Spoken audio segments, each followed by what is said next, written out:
welcome back. Thank you for waiting. I know it's been a long time. I've been super crazy busy. I'm working 2 jobs and trying to get everything set up for starting my master's in teaching, and I kind of just got bogged down. So today I'm finally doing the review video of the Etude House Personal Color Contour Kits in the powder and the cream. The powder palette has a matte finish, and then the cream palette has a shiny finish, so that gives you a little bit of difference between the two when you're searching for one. Each palette contains one really large mirror. They also come with these little diagrams on how to contour your face. Keep in mind, this is Korean style contouring, so if you're wanting that super cut Western style, this isn't gonna give it to you. The main differences between the two, besides just the texture on the cover, is the fact that the highlight on the cream, instead of being more of a gold, I'd say more of like a cream white, and the blush color is not as orange as in the powder. The blush color for the cream contour is much more of like a salmon-y, kind of corally pink. All right, so let's get into the powder palette. The powder palette itself, I actually do really enjoy it. I'll take you over to the swatches right now.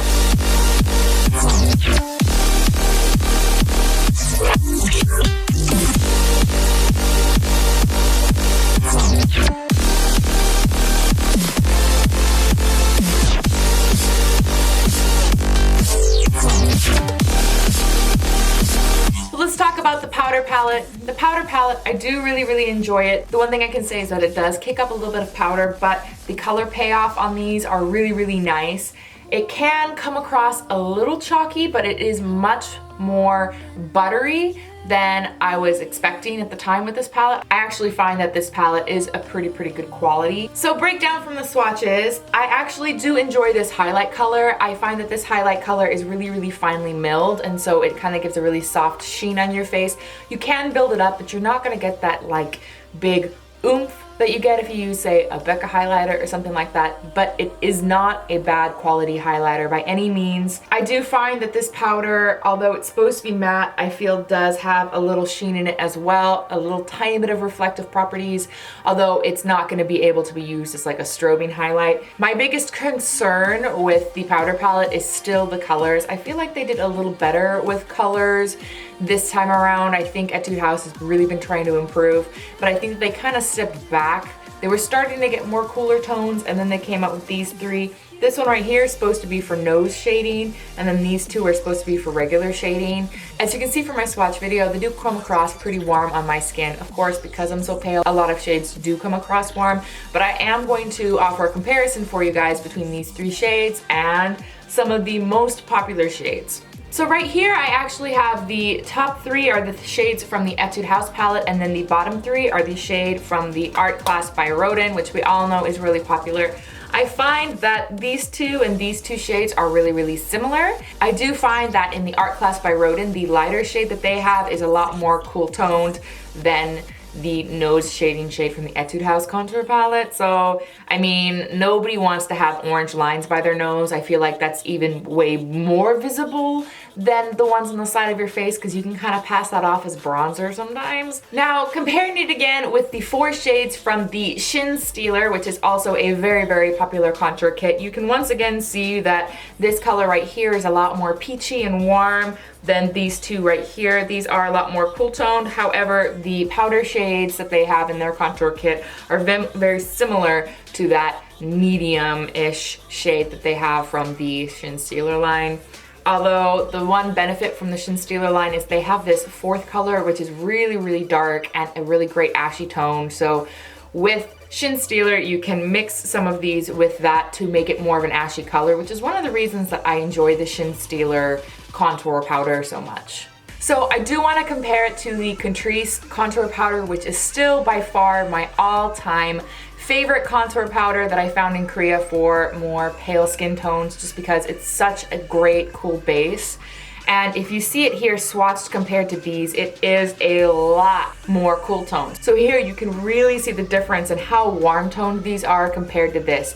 And that's one of the reasons why these colors, when they're actually on my face, even though my skin tone is more neutral, it's not even super pink based, that these will show up a lot more like even kind of like a bronzer in a way because of that warm tone really pulls out on my skin. If you are in Korea and you wanted to pick up this Catrice powder, you can find it at Watson's, and the price point is also really good. I think I picked it up for either 5,000 or 7,000 won. I mean, and it's really pigmented and it blends great, so I still highly suggest this. So overall with the powder one, honestly, it's not a terrible buy. If you're in South Korea and you have more of a warmer skin tone or a darker skin tone, if you're not super pale like me, I really do think this is gonna work well for you. All right, so now let's talk about the cream contour kit. But before we really get into this, let's take a look at those swatches.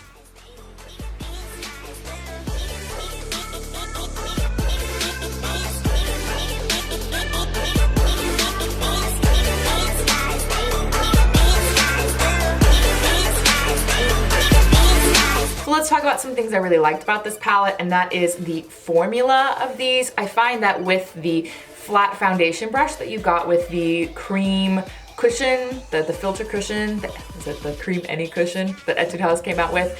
That brush used to blend these is amazing. They're so blendable, it wasn't patchy, it's just in all essences completely gorgeous.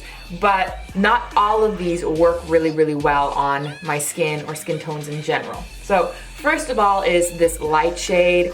I just find that these light shades like to sink into pores. They don't like to blend very softly, very evenly. They just kind of sit on the skin. And that was also the same with this one. My other complaint is this shade right here. I find that it's far too orangey for most people. And even then, if you see it here on my hand, it's that top color. Can you see it? Probably barely, and the reason for that is I don't think this is dark enough to be a shading color, nor is it cool enough to be a shading color.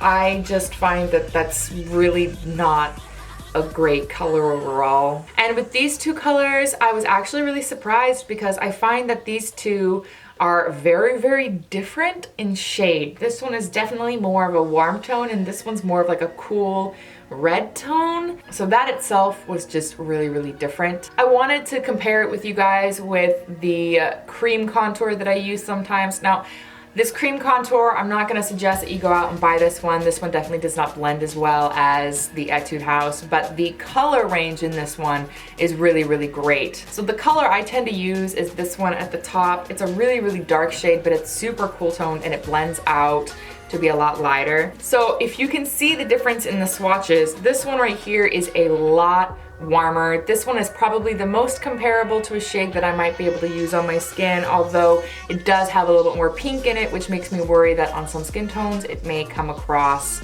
a lot more red, which you want to kind of avoid. This is a really great color for more pale skin tones, and just because it is a little cooler toned, it really makes it look like a shadow. These are by far a lot more soft and blendable, but I just don't like the fact that if you want to buy something for a contour shade, you might only be able to use this one. So overall with this one, I really can't see myself using any of the contour shades.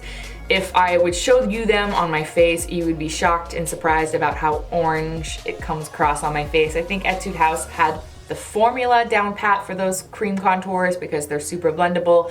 I just really think that they still need to work on the shades. Between these two, I really do feel that right now, the powder one is the better buy. Although, like I said, I love the formula of this. Just Etude House, please work on your colors. My biggest deal with just the both of these is that Etude House needs to work on their nose shading color. It's just not a great nose shading color. It's very warm toned and very orangey and very noticeable, and that's not what you want at all, which is why I used that cooler cream toned. So that's it, guys. I finally finished this review. It only took me like a month.